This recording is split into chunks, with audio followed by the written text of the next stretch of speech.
আর মন্ত্র পড়া শেষ হতেই একটা ছুরি হাতে নিয়ে টুনি পাখির গলাটা।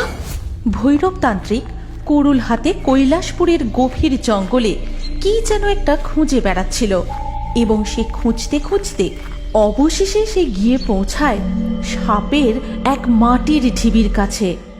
এই তো পেয়েছি, এতদিন ধরে যা আমি খুঁজছি তা আমি পেয়েছি। এবার এবার আমার সাধনা সিদ্ধি হবে, আমার স্বপ্ন পূরণ হবে।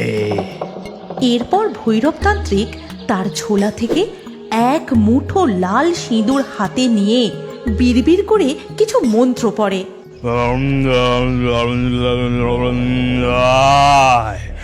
আয় আয় বেরিয়ে আয়। আর এই কথা বলেই সে ওই এক মুঠো সিঁদুর সাপের ঢিবির উপর ছড়িয়ে দেয়। এবার তোকে বেরোতে হবে।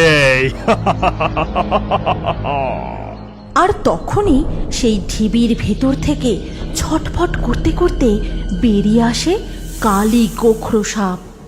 আহ আহ পাষণ্ড তান্ত্রিক, এ কি করলি তুই?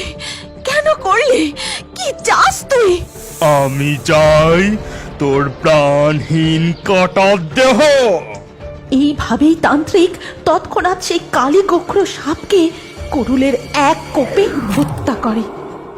এরপর তান্ত্রিক মুন্ডু কাটা সাপটিকে হাতে নিয়ে সেখান থেকে চলে যায় এবং সেই রাতেই এক পোড়ো মন্দিরের সামনে যজ্ঞে বসে। এতদিন ধরে আমি বহু সাধনা সিদ্ধি করেছি, আজ আমি এক অনন্য সাধনা সিদ্ধি করার জন্য কালী গোখরোর এই মরা শরীরকে আমি ব্যবহার করব। ইচ্ছাধারী নাগিনের আত্মার প্রাণ প্রতিষ্ঠা করব। এই কথা বলে তার সামনে রাখা একটি কাঁচের জারে বন্দি জোনাকি পোকার মতো জ্বলন্ত এক আলোক বিন্দুকে মন্ত্র দ্বারা বের করে ধীরে ধীরে সেই মৃত সাপের শরীরে প্রবেশ করায়। আর সাথে সাথেই এক আশ্চর্য ঘটনা ঘটে। সেই মৃত সাপের শরীর এক ভয়ঙ্কর ডানাওয়ালা নাগিনে পরিণত হয়। গোটা শরীর এত চলে যাচ্ছে কেন? আমার কি হয়েছে? আমি কোথায়? আমার যে কিছুই মনে পড়ছে না।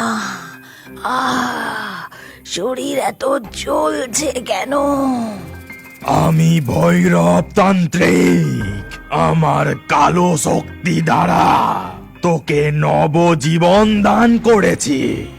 আজ থেকে তুই আমার সাধনা কার্যে সাহায্য করবি, আর আমি এক্ষুনি তোর জ্বালা নিবারণ করছি। এই কথা বলে তান্ত্রিক তার কুমণ্ডল থেকে মন্ত্রপুত জল নিয়ে নাগিনীর শরীরে ছিটিয়ে দেয়, আর তখনই তার জ্বালাও কমে যায়।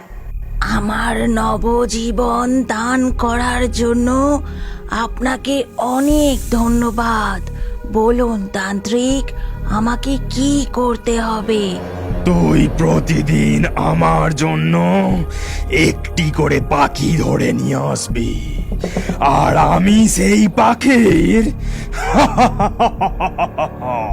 আর শোন, তুই মনে রাখিস, রাত্রে আমি যখন যজ্ঞে বসবো তুই আমার কাছাকাছি থাকবি না।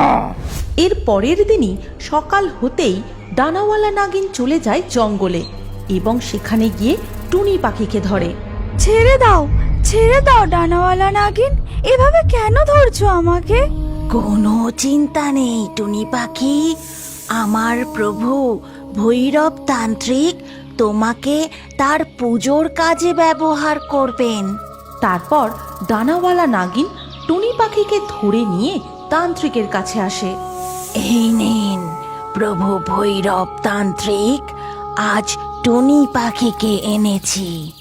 বেশ, কাল আবারও কোনো পাখিকে ধরে নিয়ে আসবি। এবার যা এখান থেকে।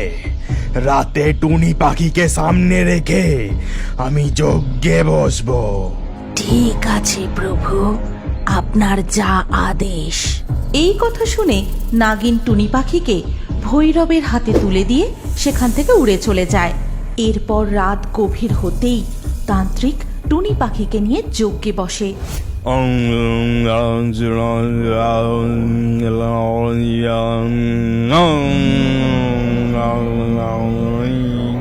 আর মন্ত্র পড়া শেষ হতেই একটা ছুরি হাতে নিয়ে টুনি পাখির গলাটা, তারপর টুনি পাখির মৃতদেহটা মুখের সামনে তুলে ধরে তার ঝরে পড়া ফোঁটা ফোঁটা রক্ত খেতে থাকে।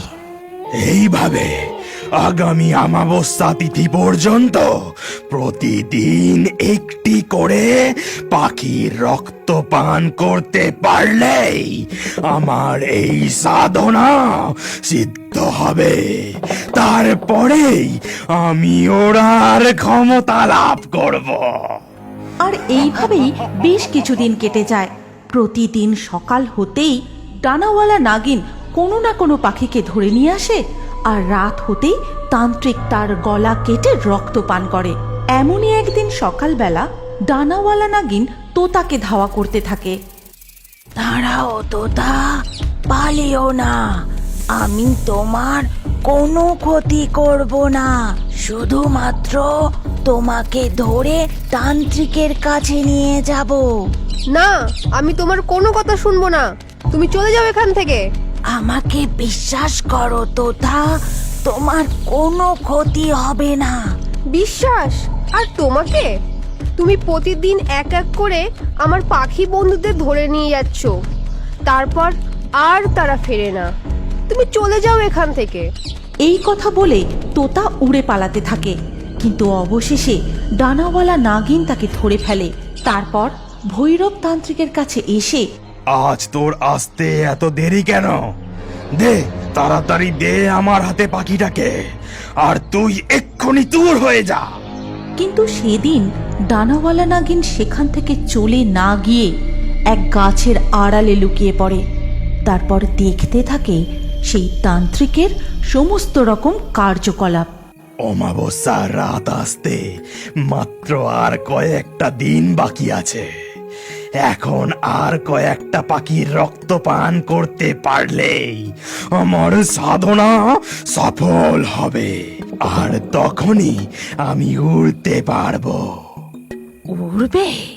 বদমাস তান্ত্রিক, পুজোর নামে আমাকে দিয়ে নিরীহ পাখিদের ধরিয়ে তাদের রক্ত পান করে সাধনা সিদ্ধি করা হচ্ছে। ওই বোকা ডানাওয়ালা নাগিন তো আর জানে না এক সময় আমি তাকেও হত্যা করে তার রক্ত পান করে যখন ইচ্ছা তখনই যে কারোর রূপ ধারণ করার সাধনায় সিদ্ধি লাভ করেছিলাম। ভৈরব তান্ত্রিক, তুই এত নীচ, তোর এই পাপ কর্মের শাস্তি আমি তোকে দেব। এই কথা বলে ডানাওয়ালা নাগিন পিছন দিক থেকে ধীরে ধীরে এসে তান্ত্রিকের কাঁধে ছোবল বসিয়ে দেয়। আর নাগিনের বিষের জ্বালায় সেই তান্ত্রিক ছটফট করতে করতে অবশেষে মারা যায়। আর তান্ত্রিক মারা যেতেই ডানাওয়ালা নাগিনেরও রূপ পরিবর্তন হয়ে যায়। সে আবারও কালী গোখরো সাপের রূপ ফিরে পায়। তখন তার দেহ থেকে ডানাওয়ালা নাগিনের আত্মা বেরিয়ে আসে এবং সেই আত্মারও মুক্তি ঘটে। এই গল্পের পরবর্তী পর্ব যদি তুমি দেখতে চাও তাহলে কমেন্টে নেক্সট পার্ট অবশ্যই লিখো, আর আমাদের রিও বার্ডস ফেসবুক পেজটি এক্ষুনি ফলো করে নাও। এই গল্পটি ভালো লাগলে লাইক করে শেয়ার করে দাও।